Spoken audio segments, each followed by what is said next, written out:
Hi, I'm Heather from Hey Booktubes, and today is my November reading wrap-up. In the month of November, I read 27 books. I DNF'd 2 of them, and I'm going to talk about 25. As always, this goes in chronological order. If they are available in Kindle Unlimited, I tried to have that marked in the description. All the books are linked in the description, and that's just business as usual.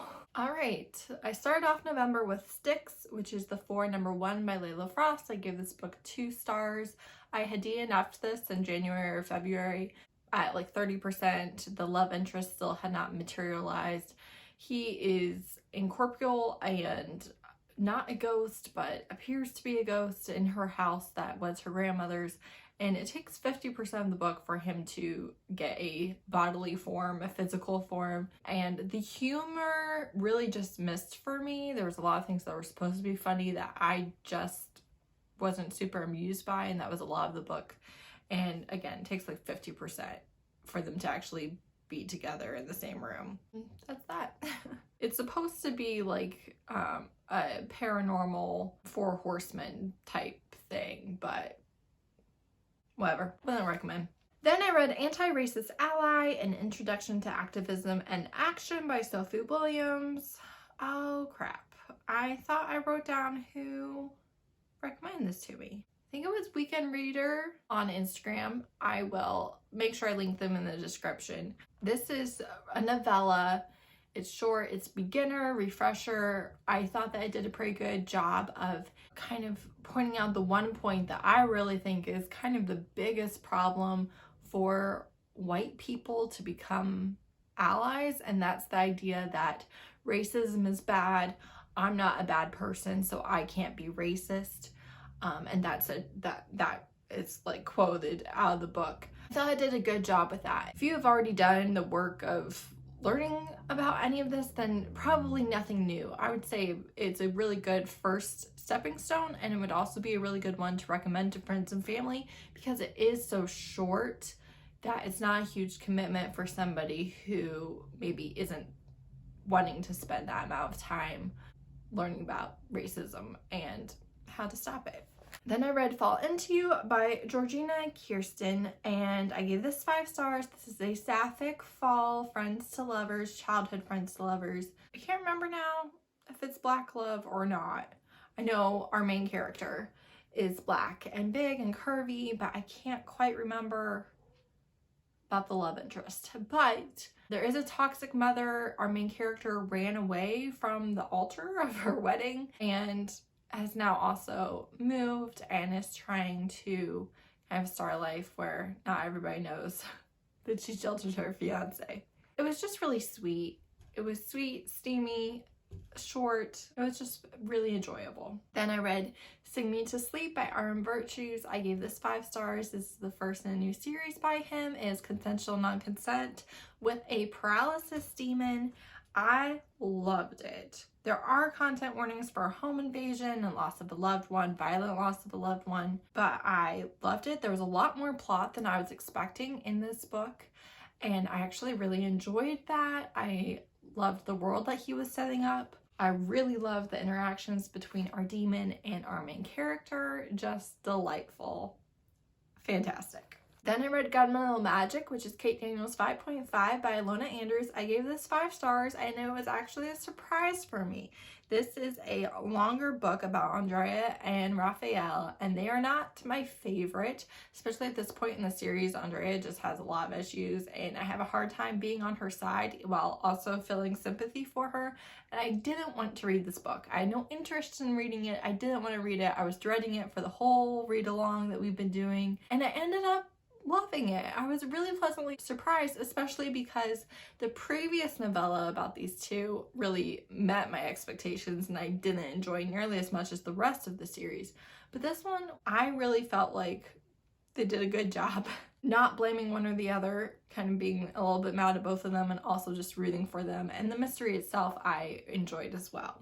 Then I reread Sacrifice and Heir by Katie Robert. This is Bloodline Vampires 1 and 2. I gave both 5 stars in December 1st. Queen released. I have read it. I did love it. So this is her vampires reverse harem that's actually polyamorous. You've got breeding kink in here because the first child of her father to conceive, can be named Heir, and she doesn't have powers, and she's a vampire, and all three of her men are very powerful bloodline vampires of different lines, so they each have their own magical ability, and I just love it. It's my favorite Katee Roberts series. Then I read Accidental Witness, which is Morelli Family #1 by Sam Mariano. I gave this 2 stars, and the reason why it was rated so low for me is because I really liked the book. I still enjoyed the writing, but the main plot twist, points, conflict is rape of the main character, and I just do not like that. I really didn't like it in this. Basically, the head of the mafia rapes her so that she'll hate him, so if she's going to ever rat out the family, she'll do it now, and then he gives her the opportunity to rat them out to the police, and she doesn't, so she passes and gets to live happily ever after. Didn't love that. Can understand the point, but I just don't enjoy rape as a plot point in my book. And then her boyfriend is so mad that she's been forcibly sleeping with the leader of the mafia that he also rapes her. And that was kind of like the last straw for me on really enjoying the book. And also, she's with the mafia leader consensually and non-consensually, where she gets pleasure and where it's violent. And then her boyfriend is just like another teenager in the mafia. It's just, I wasn't a fan, which is odd because How the Hitman Stole Christmas, that hitman works for the same mafia family, and I loved that book. Now this one I think was written much earlier in her career, but again, like, don't give me rape as a plot point. Don't do it. Then I read The Hitman, which is Family #2 by Katrina Jackson. I gave this 5 stars. This is a much lighter mafia romance, and the series basically, there are these different Black women who are either sisters or cousins or related in some way, and they each have individual trips to Italy, so they're not there at the same time. They're kind of there one after the other, and then they're falling in love with different members of the specific mafia organization. So the women are connected back in the United States, and the men are connected there in Italy, but also it's not like a group meeting, it's individual paths crossing, which I find very interesting. Again, like I said, lighter, very steamy, very funny, very just greatness. This one, she is a celebrity bride, and on the night before their wedding, paparazzi catch her fiance cheating with her best friend and also a celebrity stripper. So she leaves him right before the wedding and goes on what was supposed to be their vacation together, and she's sobbing every night. And the hitman is on vacation because he's supposed to be laying low, and he's right next to her, and she's sobbing every night and driving him insane. They keep running across each other at the pool and are very into her, while he's also simultaneously hating this person who will not stop sobbing their eyes out when he's trying to sleep. And I loved it. Next, I read Just, Layla Frost's book, and Snowed In for Christmas, which was an anthology. It's Eli and Posey from her Hide and Seek series, or Eli is, Posey was new. There's a content warning for fat phobia. I gave this 3 stars. It was fine. It was a Christmas snowed in novella with insta-love and a curvy heroine who also is insecure about her weight, not for herself, but kind of with other people's reaction. And that was it. And I read A Match Made for Thanksgiving, which is Holidays with the Wongs #1 by Jackie Lau. I gave this 5 stars.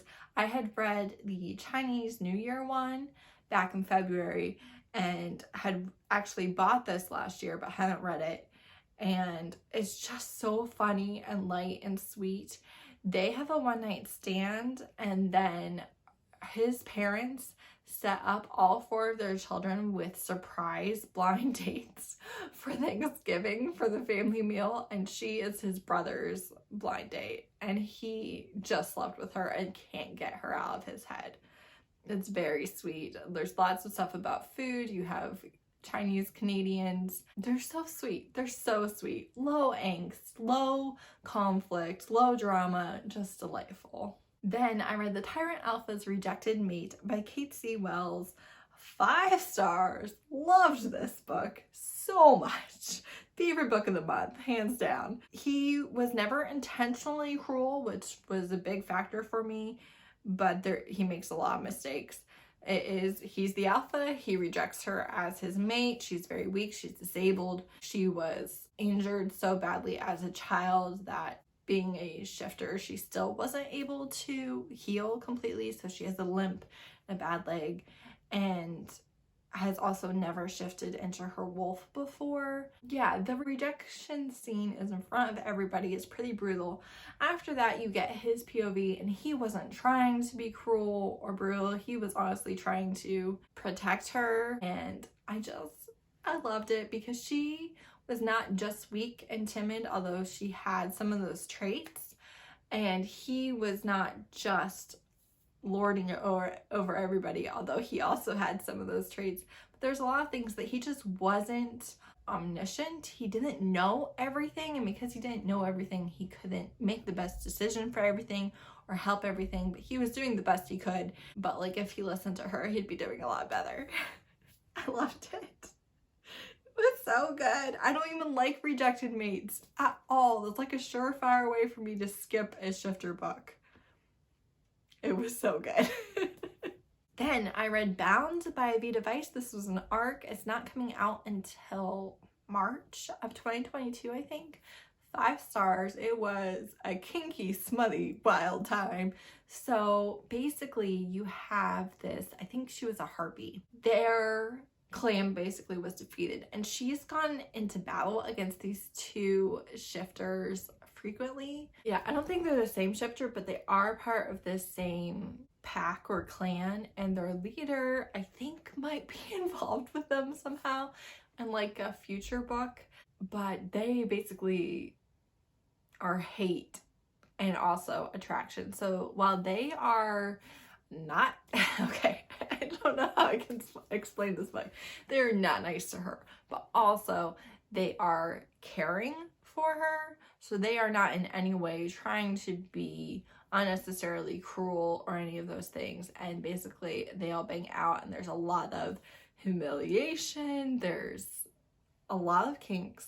There's I think the one that most people will just be like, no, is piss play. And there's also like spit play and like all this stuff, which the marking stuff I took to be like their animalistic sides, being like, this is our property. It was still a lot. It was a lot. I can't wait to see. I think they said that it's going to be a trilogy. I don't know what's going to happen. I know I'm going to read it. But it was so many kinks in such a short period of time. And this is really just the introduction. So basically, you know, her clan is defeated. She's sent with them.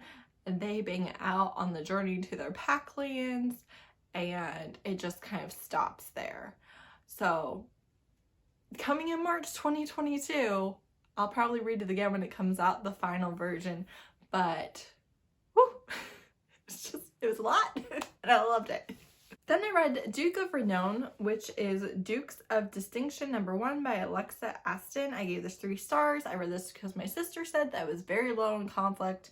And that's true. There were no internal conflicts. He is a duke who just got back from the war with Napoleon. She is a widow who lost a child and also suffered a miscarriage. So you have the loss of her husband, who wasn't a love match, the loss of her child, and the loss of her unborn child. So content warnings for that. She is at a cottage incognito, just trying to kind of deal with her grief, and he washes up on shore with a bullet wound. She thinks that he's a smuggler. He's obviously a duke, and they have a romance. That's kind of the whole thing. Very low conflict. Obviously, again, those content warnings, but it was fine. I enjoyed it. That's that. Then again, for my sister, I read The Blue Sword, which is Damar #1 by Robin McKinley. I gave this 5 stars. I'm pretty sure I did probably read this as a teenager, but I have very little recollection of it. So you have basically a colonial empire who is at the desert, and then you have the hill people who have never been conquered. They have magic. And then on the other side of the mountains where the hill people live, you have the northerners who are not humans. The northerners are really the hill people's enemy, and they're all of humanity's enemy. So even though the colonial empire and the hill people are kind of at conflict, they're not actively at war, but obviously the colonial empire is trying to colonize them, and they're like, no. They still kind of need to unite against the northerners, and the colonial, the fort ambassador and stuff is like, no, either you surrender to us and you join us, or no, we're not joining sides. So that leaves the king of the hill people very angry, and he has a lot of the magic. And he has golden eyes. Magic's not always clear with him. It doesn't always explain everything, yada yada. But basically the magic tells him that this girl that he saw outside of the house when he was storming away angrily is important and they need her. So he goes back and kidnaps her. She is kind of a bit wild and feels like an outcast amongst her own people to a certain extent. Makes it through as best she can, and then they find out that she has some of the magic that they have. And then she's trained as one of the king's riders. There's a competition where she has to try and defeat as many people as she can. And then there's also the war with the northerners. And so she and the king eventually have a romance. My sister described it as you have these enemies to lovers, these two people who don't see eye to eye, and there's kidnapping, but there's mutual respect there. They're never cruel or rude or inconsiderate of each other. And there's just a lot of respect between the two of them, and eventually that blooms into feelings. It's like a middle grade young adult fantasy, although the characters are adults. And it is fantasy. The romance is just a subplot. It's not really focused on that. I did really enjoy it and thought it was a really easy read. Then I read Bad Medicine by Katee Robichaux. I gave this 3 stars. It's a mafia doctor who is supposed to assassinate the wife of a mafia member and instead keeps her. She is the daughter of another mafia guy, and her husband's the one that's trying to kill her. Basically, her father and the new doctor are going to kill him instead. There was a lot of insolence. I didn't love the way that he was treating her. I felt that he was flying off the handle a lot for no reason, and that's not really how I want my dark alphas to be. I personally find that to make me insecure, to feel unsafe. I don't like men to fly off the handle. I don't like them to get mad for no reason or overreact for no reason or turn that in any way on the people around them. I don't like that. So that was one big issue. I thought the dialogue was very subpar and lacking. Then I read 3 of Hearts, which is Harpies of a Feather #1 by Lillian Lark. I gave this 4 stars. You have a demon, a shifter, and a harpy. The demon and the shifter are mates, but the shifter kind of rejected the demon because his wolf kept looking, and the wolf says that the harpy's the mate. Obviously, it's going to be all 3 of them. The shifter, not clear on that, so he's having a lot of issues. And the shifter makes a very bad impression on the harpy. They're doing a job together. The job goes wrong. The demon ends up healing her. The shifter comes pounding on his door. There's a lot of drama. It was very enjoyable. Steamy, good times. And I look forward to continuing with the series. Then I read An English Bride in Scotland. Just Highland Brides #1 by Lindsay Sands. I gave this 2 stars. You have a noblewoman who has been at a convent her whole life and is supposed to become a nun and hasn't been allowed to yet. And lo and behold, her older sister ran away with a stable boy, and she has to come home immediately and fulfill the marriage agreement with this Highland lord, or he will slaughter them all in their beds, right? So they bring her home. Her parents, very uncaring, very toxic. And they basically try and pass her off on him as the oldest daughter, the one that he had been fiancéed with, right? Even though they'd never met. He already knows about this, but when he sees her, he wants her anyways. So he goes through and he's trying to get her away from her parents because they're the worst. And then somebody keeps trying to kill her or take her or something. They don't know what's going on. The book was fine. She had a lot of insecurities, but the book was fine. However, then at the end, there's a very tragic death of a side character that was just completely avoidable, and I just left the book just feeling sad rather than satisfied with this romance. I was just really sad about the side character and felt like they'd been done wrong by the author. And when that's kind of the feeling that a book leaves you with, that's not the feeling I want from a romance. So that knocked off a whole star for me, to be honest. Then I read Loving the Mountain Man, which is Love at Last #3 by Adriana Anders. I've never read anything else for this author. Haven't read the previous 2 books. Didn't find that mattered at all. I gave this 4 stars. I got this book from Stef at Novelty Corner. She read this in a Christmas in July vlog several months ago, and I put it on my list because it is a snowed in Christmas romance. Snowed in is my favorite forced proximity trope. I just love it.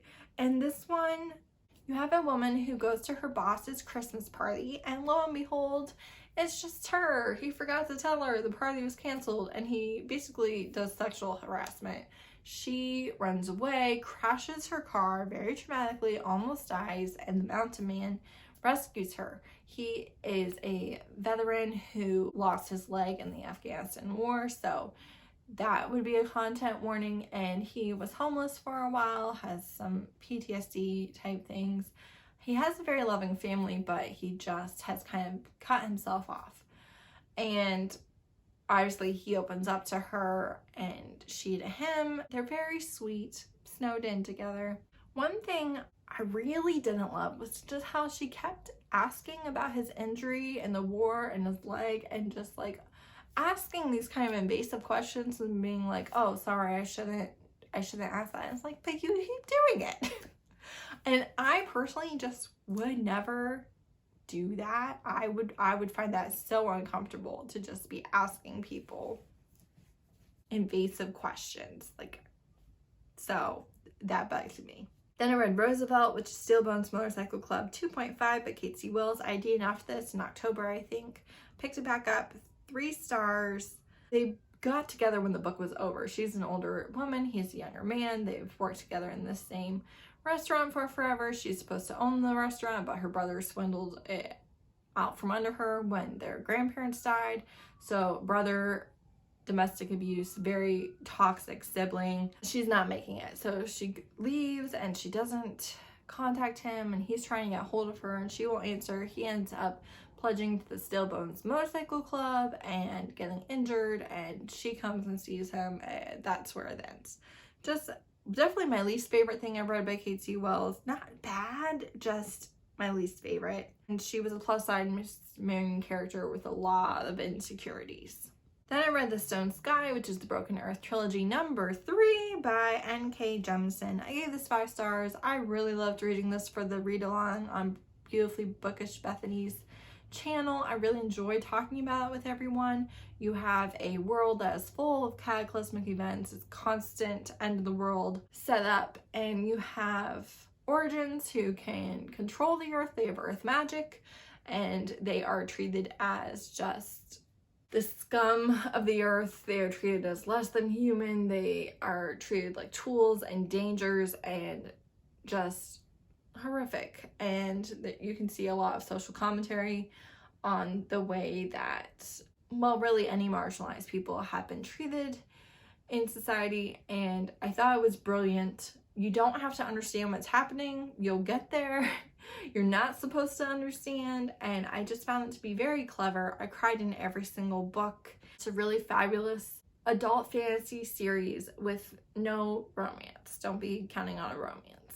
Then I read The Demon Next Door by Chase Verity. Loved this, 5 stars. It's in the same world as their Deal with the Demon. You have a single mom. Her husband left them for his secretary and hasn't kept in contact with their son. And a single demon dad moves in next door, and they have the cutest, sweetest, lovely romance. And there's no smut until the last chapter, but the smut is good when it happens. And it was just, I was physically smiling reading this book. I just loved it. It was so good. So sweet. Delightful. Loved it.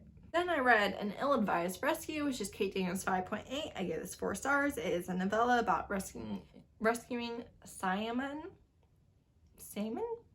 again, and that's all it is. Then I read Magic Rises, which is Kate Daniels' number 6 by Ilona Andrews. I gave this 5 stars. Again, this is a reread for me. The novellas aren't. I've never read them before, but these main books are rereads. This is probably one of the most frustrating books of the series. You have them going to Europe to try and get a drug that decreases the chances of shifter children going loop, which is where they go completely insane and feral and murderous and have to be put down. And it's just tragic, and the pack doesn't have access to the drug that lowers the percentage of that happening drastically. So they are pretty sure that this is a trap, but honestly, the bait is something that they will do anything to get. So Kate and Kern go across the ocean over to Europe. The plot is frustrating, but it's intensely readable. And then there's a lot of tragic side characters, deaths and disabilities and things that are happening where it's just very sad. I was like, okay, I'm not looking forward to rereading this book. I'm gonna just start it now, and then I'll finish it after I read a bunch of my early December releases. Since it's in my November wrap up, obviously that was not true. I stayed up so late reading this book. No regrets. Then lastly, I read Rushed, which is Adventures in Love #1 by Rory Rose Reynolds. I gave this 5 stars. I was like 35% through the book and checking to see how much was left because I didn't want it to be over. So that was fun. You have a woman who is supposed to get married to her longtime boyfriend. They were childhood friends. They naturally progressed into boyfriend-girlfriend in high school. And then he just breaks it off with her and doesn't tell her why. I'm going to tell you why, because I did not love this. He's gay, and his college roommate, who he goes and visits every month, is who he really is in love with. But his parents cut him off. They disown him when they find out that he's gay. So he had reasons, but ultimately he was lying to her. She didn't know anything about it. He was cheating on her with the love of his life and, you know, almost trapped her in a marriage with somebody who didn't want to be married to her without ever trusting her or talking to her about it, which I don't really blame him, but I didn't love that for the plot of the book, right? So she is going on this couples retreat that he had asked her to book, and she booked, and it's non-refundable. So she's there without a partner and has a romance with the tour guide, who is very alpha, mailman. He used to be a Marine. He's great at survival. He's there with his best friends. One of his best friends that he's business partners with causes a lot of unnecessary drama. And there is a suspense plot line with poachers who have killed an elk in front of her. And there's also an accidental pregnancy. I loved the book, really enjoyed it. Can't wait to read the second one that comes out in the spring of next year.